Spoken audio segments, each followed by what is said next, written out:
Hello everyone, this is Mike Turner with ADJ. Even though I do work for ADJ, this is not a ADJ sponsored video. This is just me trying to offer some insights, tips, and tricks for those who have purchased this console and are trying to figure out ways on how to use it, because it does kind of think outside of the box, and it's a newer product, so there's not a whole lot online in terms of tutorial videos, so I'm just trying to add to that and help you. Please know, first and foremost, this is being filmed with an iPhone. I am not a videographer. I will not be doing any fancy editing. This will be hopefully a one-take wonder, and it's going to be me talking with my phone and trying to show you how things are done on the console. So with that being said, hopefully you can get something out of this. So the question that I get often is, how do I create multiple scenes and then stack them on top of each other and have it react the way that I want, and then also be able to save that to a single button so that when I'm actually doing my show, I don't have to press a bunch of buttons and bounce around through different screens. I can just press one look and it does what it's supposed to do. I will show you how to do that. This video might be a little bit longer, so feel free to skip along if you already are aware of how to do some of these things. But so we're gonna start here in the channels mode. I've got my fixture selected. I'm gonna go ahead and navigate over to the shutter and dimmer channels being on 7 and 8. The reason I do that is when I'm programming, I like to use the buttons on the console because I found that they're faster than trying to touch the screen. So a lot of people don't know this, but if you press the top button here, that goes to at full on that channel. If I press it here again, it goes to at full on that channel. If I press the button below it, you'll notice it goes to 0. If I press the button again, it goes to a gray 0. So just to recap real quick, a value that is green means it's being recorded into the scene. A value that is in gray means the scene is not recording any values for that channel, which is otherwise known as null. That'll be important later on down the line. So I'll go ahead and bring this to full so you can see that my light is on and it's working, okay? I am going to then navigate to, well, let's just use fader 3, and I'm gonna change the color a little bit. We're gonna go to blue, because I like blue, right? So, right now, if you notice on here, the only values that have anything green are my color channel, my shutter, and my dimmer. I'm gonna go ahead and save that. And I'm gonna create a new page. I think I'm gonna go to 6, because there's nothing on 6. And I'm just gonna record it as scene 1. It's already on blue. I'm not gonna do anything else there. I'm not gonna play around. I'm just gonna go ahead and save it. So I click save. And I'm gonna override the scene that's already there. I'm good. Okay, so now that is saved. I am now going to change the color to red. Okay, so again, all I did was move that fader for the color channel, and I'm gonna go ahead and save that now. And I'm gonna save that as number 2. And I'm gonna move this to red. Oops, sorry, it's hard to do with your, there we go. I'm gonna save it. Cool, that is saved, okay? Now, I am going to navigate here and I'm gonna do something else. I'm going to zoom. I zoom all the way out. And then I'm gonna go back to my color channel, which you see is now my first fader. And I'm gonna go ahead and 0 that out. And I'm also gonna hit it again so that it goes to 0. And again, I was pressing the button underneath 1. So what this means is right now the only thing that will be recorded are my shutter being open and my dimmer being at full and my zoom being at full. There's no color values or anything saved in this. So I will go ahead and hit save, and I will skip down and I will do that on number 17, starting a new row here. And I'm just gonna make that green for some reason. Okay. I'm gonna hit save, saved, okay? Now I'm gonna go back to my zoom channel. I'm gonna bring that down to 0 so that you will see that it zooms all the way in. But notice that 0, even though it's at 0, is green, which means it would record that. So I'm going to go ahead and save.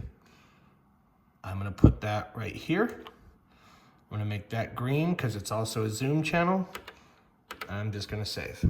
Okay, so I'm saved. The next thing that I'm going to do is I'm going to play with some gobos in focus. So let's go to gobo 1. Let's find, I'm gonna go here. Then I'm going to zoom. Oops.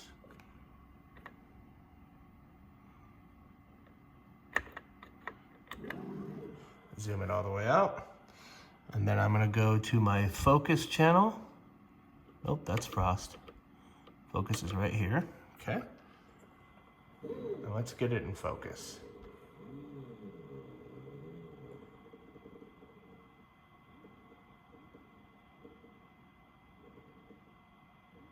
About like that.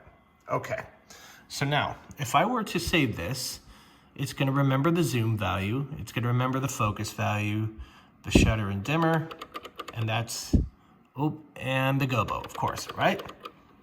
Nothing else. Save. I'm gonna go down to the third row now and start on 25. I'm gonna make this yellow, and then I'm gonna hit save and save again. Okay. Again, going back to my gobo channel, I'm just gonna simply change the gobo. We'll do something like that. It's still in focus. I have touched no other faders.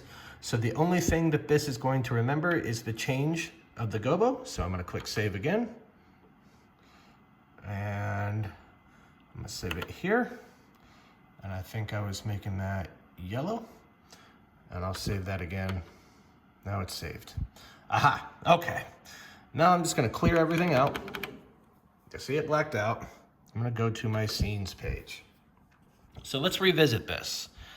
Here, my light goes to blue. When I press the red button, it's going to go to red. And I can go back and forth. Nothing changes but the color, okay? If you remember the next one, green, that zoomed all the way out. Now notice, I can still go to red, and it's still zoomed, right? Okay? I can also zoom back in, and I can go back and forth, right? Okay? I'm gonna turn that off. I'm gonna add the gobo. I can change that gobo to red and go back and forth, and I can also zoom it in, or sorry, see how that works? And I can also change the gobo.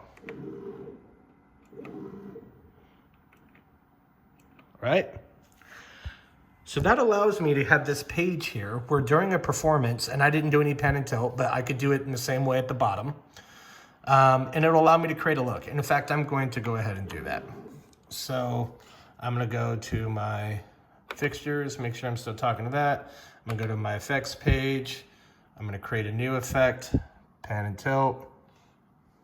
I'm going to do a circle. I'm going to hit play. I'm going to make it a smaller circle. I'm gonna move it up so it's facing the cabinets. I like it. I'm gonna hit save. I'm gonna save that as number 11.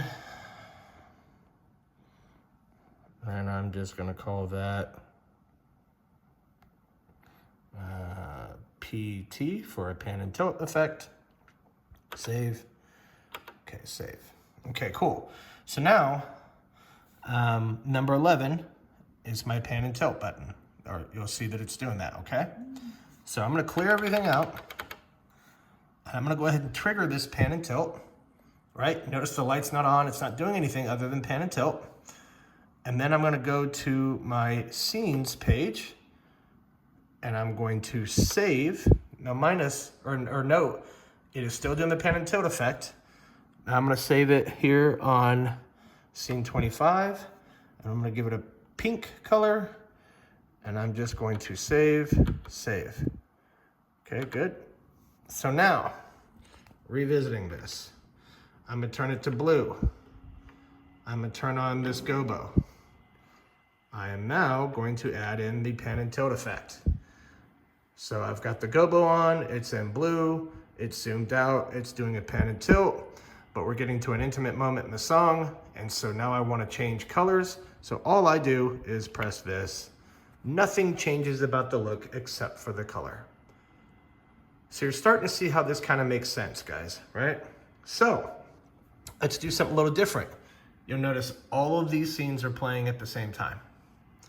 I can simply hit save. And I'm just gonna go down to button 32. And I'm gonna make this one kind of a cyan color. And I'm gonna save. Save again. Cool. So now, remember all those buttons I was playing with over here to kind of generate these looks? Now this is great if you're busking. This is great if you're just changing things on the fly during a performance. You don't know the songs, you don't know the artist, you're just going off the energy of the song. However, maybe you're doing an event at a corporate ballroom type deal and you only have about 3 looks that you need to be able to trigger, and you don't want to press more than one button. You just simply want to press one button. So if you remember, when I saved that last look, I had a combination of these. I hit this, and there's that look. So I hope this is all starting to make sense for you guys. I understand that may have seemed like a lot of things I was doing to get this one button, but I also have a bunch of different things that I can do because of course I can just change the color while this is happening. So again, guys, I'm Mike Turner with ADJ, just trying to drop some knowledge here for the ADJ Airstream Link. Hope you enjoy it. Feel free to ask questions. I'll get back to you as soon as I can. Other than that, have a fantastic afternoon.